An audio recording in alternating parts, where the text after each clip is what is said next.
Leo the lion lay beneath a massive oak, his golden mane matted with burrs and dust. The forest air hung heavy and still, shimmering with the heat of midday. His muscles rippled under his tawny coat as he breathed, a king at rest in his silent domain. But the peace was fragile.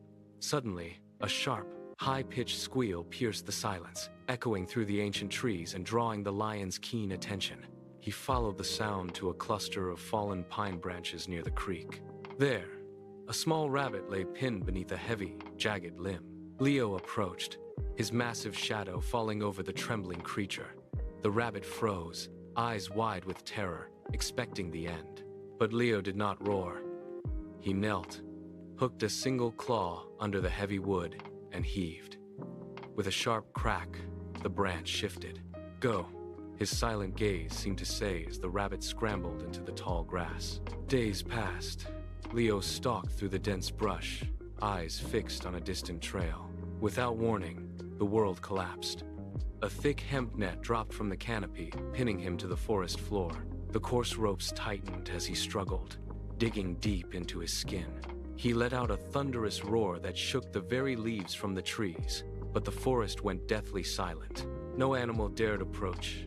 The mighty king was alone, caught in a web of human design.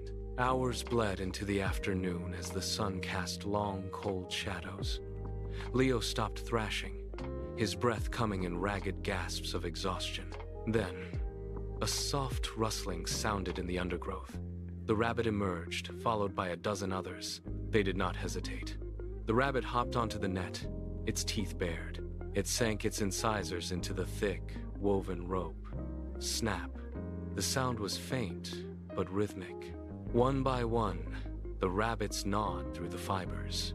The tension slackened as the strength of the small overcame the weight of the hemp. Leo pushed upward, the ropes falling away like dead vines. He stood, shaking his mane, looking down at the small creatures who saved him. He lowered his head until his nose touched the ground, mere inches from the rabbit. No roar came. He turned and walked toward the clearing with a new, gentle gait. The other animals did not run. They watched their king, forever changed by the smallest of friends.